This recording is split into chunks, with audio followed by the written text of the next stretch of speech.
Hi everyone, this is Shoshanah Shear from beahappymom.com and my online store, which you'll find on creationsfromjerusalem.com. In this video I want to explain a little bit about my online store. It is separate to my Be a Happy Mom website for a number of reasons, although you will find a page on my website which does link to the store. So a little bit about the store. The first store that we started was a store in person, and that was a bargain store. It had a completely different type of products, different type of pricing. Everything about it was different to what we're doing right now.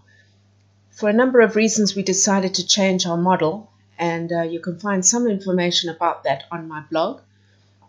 For now, I'd like to introduce some of the products that are in the store and some of the thinking behind the store, meaning that what our goals are and what we're wanting to do with the store.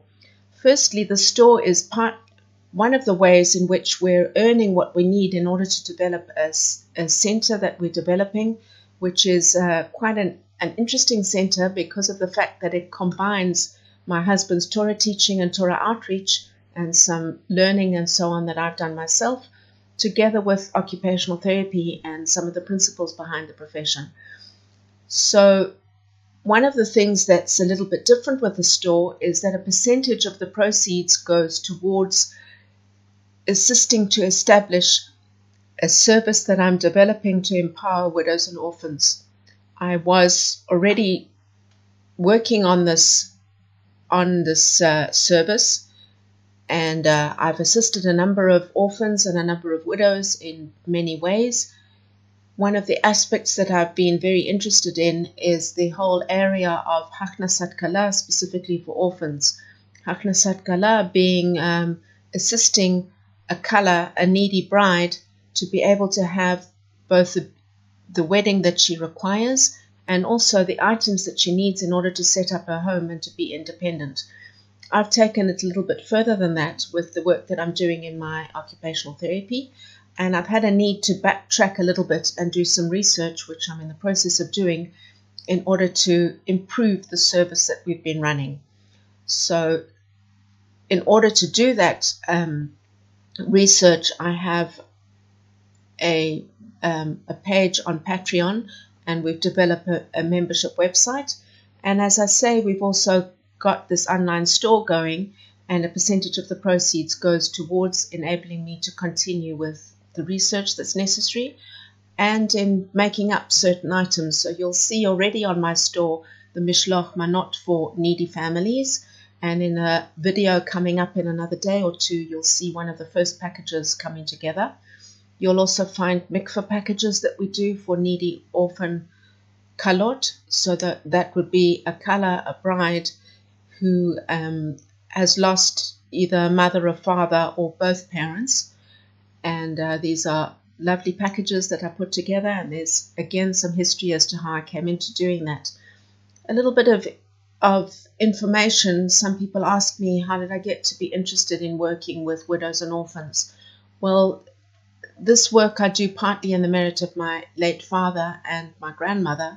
My grandmother was widowed from her husband when she was expecting my father. So my grandfather went away on a business trip in order to earn more for the new addition that would be coming to his family. And unfortunately, 4.5 months before my father was born, he came down with an infection that required specific medication, and unfortunately was not successful in having that cure come to him. The plane, in fact, landed in the area where he'd gone on business too late, and the medication didn't get to him. So unfortunately, my father grew up always without his father, and I don't even know what my grandfather looks like. I've been able to develop more of a connection with my late grandfather from being able to visit the cemetery where my father is buried in the same cemetery as both of his parents, and from seeing his gravestone, I was able to learn certain information, and that's how I began to be interested to a certain extent. I will admit that as a young child, when my grandmother would visit or when we'd visit my grandmother, it was intriguing to me that my father had one mother, one parent at least, a mother, and my mother had two parents, her mother and her father. And I never quite understood that there wasn't a grandfather on my father's side. So that was my first introduction in a way to what it is to be a widow. And of course, there are many levels to this. Some widows manage to remarry and to go on to be successful and to have productive lives and to be able to introduce and to share with their grandchildren about the grandfather or the grandmother that's no longer in this world. And for some, it's a much more difficult process. I will be sharing in future videos some information about some of the statistics that I'm coming across as to what it is to be a widow. The statistics of widows, certainly in Israel, and I'm finding in America, there's quite a large percentage of women who unfortunately become widowed. And so I'll be sharing some information as to what it is to be a widow and the effects of that to a woman's ability to provide for her family and to be functionally independent. And also for orphans, what are the effects, and there are effects, to one's being able to function in this world.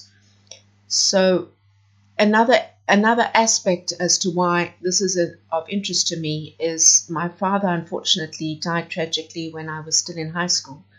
And actually, I'd lived for 8 years without my father because my sister and I moved to Cape Town without my father, and when I was only 8 years old.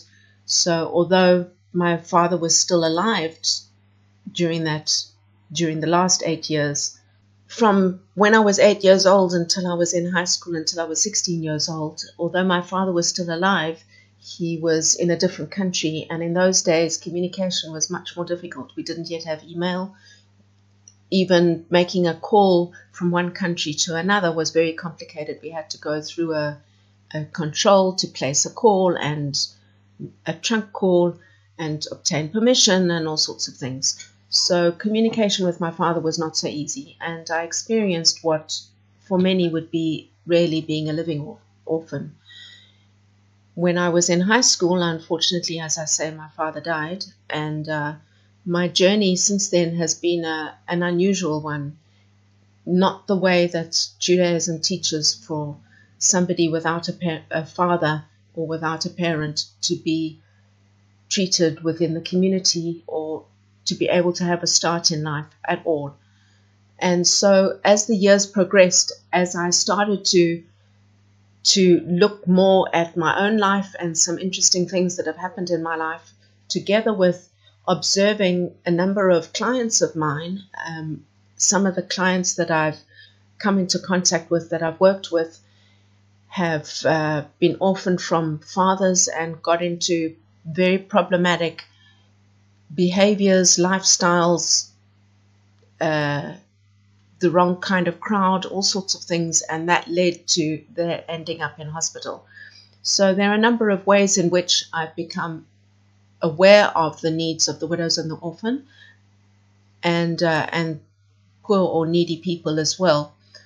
And the more that I've progressed and I've been developing services in order to develop the center that I've been working on, I've come across an interest to really take the whole mitzvah, the whole idea of assisting a widow and an orphan, to be more than just any tzedakah, any kind of kindness that would be perhaps a food parcel at Yom Tov or something for them to have a better Shabbat meal or something like that. It really is far more extensive than that, and my goal and my wish is to help widows and orphans to be really independent, because that's what my profession is all about. So one of the ways that I'm working on funding that is through the store, and we have a number of different sections to the store.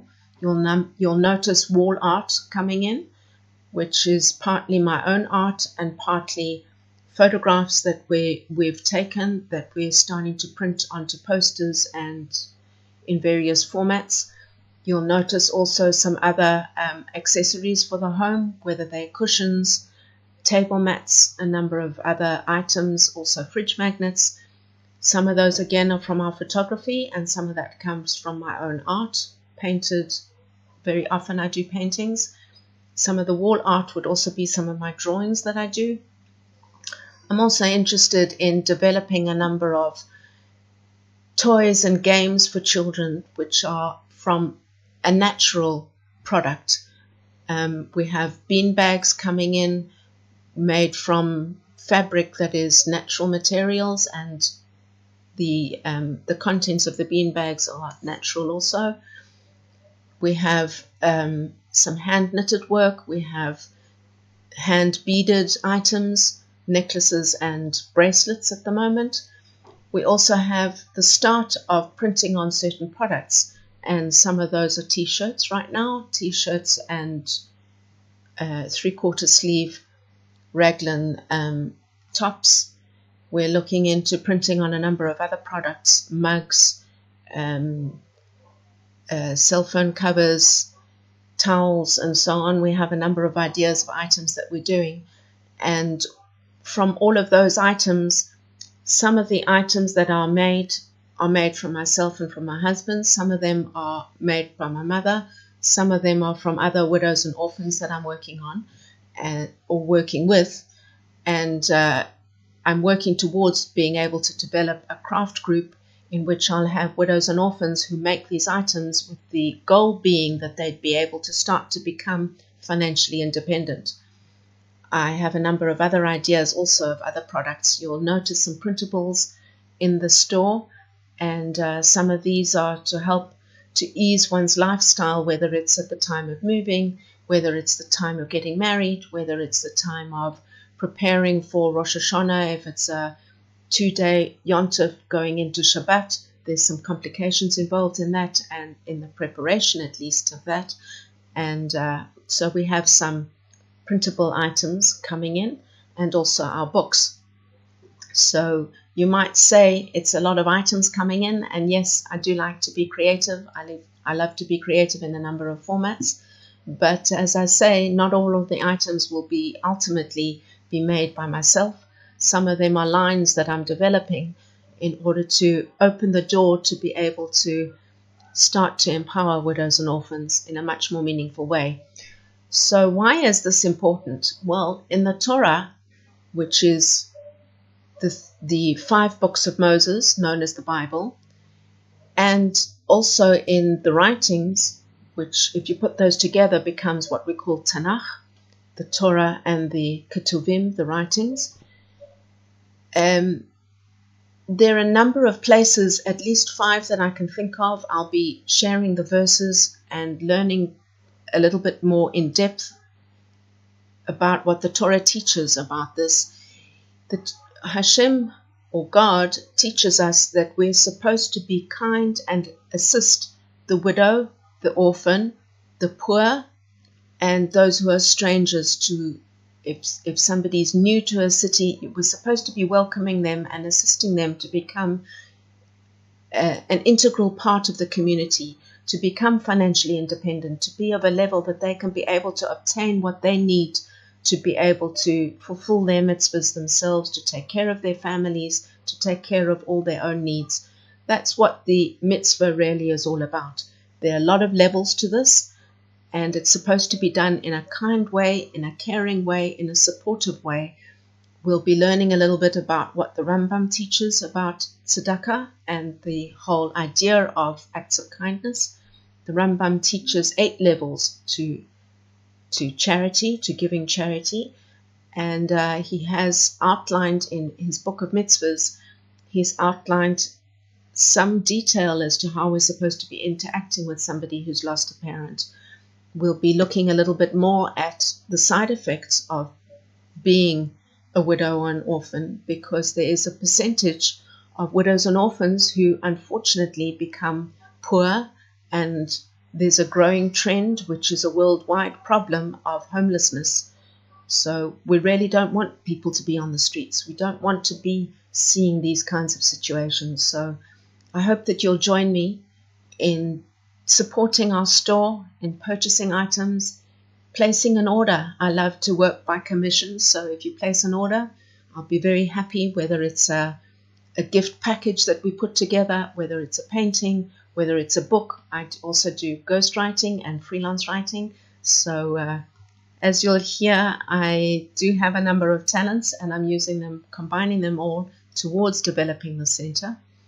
One other thing that I'd like to mention about the store is you'll notice the Mishloach Manot that have come into the store for this year are specifically arranged in a way that we'd be able to give Mishloach Manot of healthy food packages to needy families in our area and in Jerusalem. There are many needy families. The rate of poverty, it's listed again in the notes below. I have listed it also in the video about Mishloach Manot. I'll be showing you in another day or two one of the first Mishloach Manot that is coming to completion, and I'll be telling you also in another video in another couple of days about the mikveh packages that we're doing. So lots in the store, and I encourage you to please get involved so that we can be able to assist widows and orphans to have the start towards selling their own items that they make through our store initially. If they want to continue, they'll be continuing to do so through our store, or otherwise we'll be assisting them to start their own online stores. And a percentage of the proceeds, as I say, goes towards setting up the center and towards making items such as the mikveh packages. So do take a look at the different levels, I guess you would say, if it was a huge store, you would say the different departments of the store, and become involved, purchase your items from us, and we look forward to seeing you in another video where we'll be sharing more about what it is that the Torah teaches, why we should be kind to the widow and the orphan and the poor and the needy, the stranger amongst us, and in what way should we be doing so. Thanks so much for watching. Bye for now.